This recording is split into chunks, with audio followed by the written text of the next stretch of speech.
The new Slingshot Misfit is a completely new design. It has a few new design changes in the tips with the use of a material similar to honeycomb, and the edges are laminated on a whiter surface, so that you can say goodbye to the half-cap construction.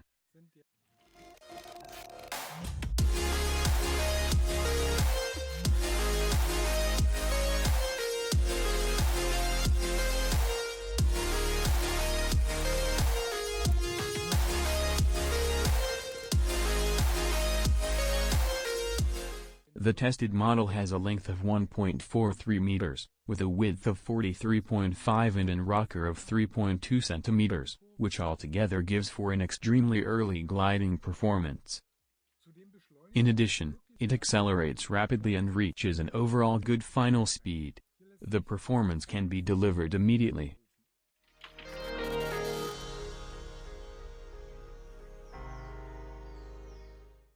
The Misfit has an outline with a midpoint rounding, but the combination of the smooth base curve with the 4.5 cm long fin really delivers a great performance upwind.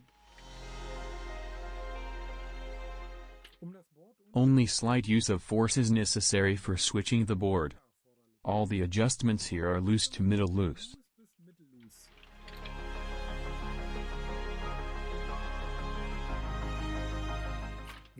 We have a nice turning here for a 1.34 long board with good traction on the edges. The pressure to the edges mustn't be overdone, because it could break away. But as far as it is applied moderately, then the radii could turn out narrow.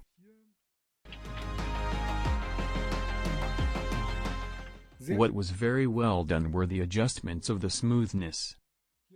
The soft to mildly soft flex in the middle part has a very pleasing effect that is seen in choppy conditions, as effortless as cutting thought butter.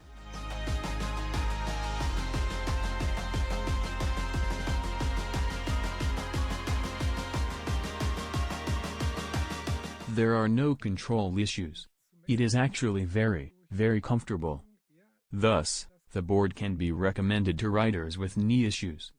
Regarding control, there is nothing to complain about here. The overall adjustment gives a feeling of riding a slightly smaller board, whereby the takeoff is overall easy and the landing is very nice and easy to correct.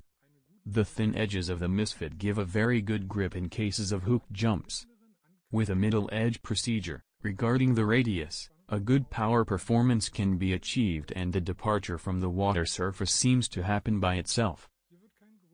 No greater riding skills are required to be able to recall the jumping ability. The landings of the board are comfortable and correctable. And since the weight of the board was reduced, it is very enjoyable for all old school friends. For a freeride board of its size, the Misfit 143 still has a good freestyle performance. If it were to be compared in-house, the performance notably drops in comparison to Refraction or Asylum. A really powerful, short, progressive edging is needed to be able to have a really good pop, to make an ambitious freestyler happy. In spite of the smooth flex, the landings are really comfortable and easily controllable. The new shape of the Misfit and the new construction are very convincing regarding riding performance. A very good gliding performance, a really excellent acceleration and very simple manner of application make this board a superb freerider. And the athletic freeriders that want to do one or two freestyle stunts are in the right place here. However, we should say that the in-house competition is throughout working on the highest level and thus it is hard to follow up to that. Especially when one is working with a conceptually smoother base curve. All that still doesn't make an exceptional board. There are really many bidirectional boards by now and that have a good riding performance. The art lies in the adjusting of the board, so it feels as light, as sublette and as easy as possible. In comparison to its predecessor, the riding performance seems a lot more fresh and alive and sensible, but without being tense.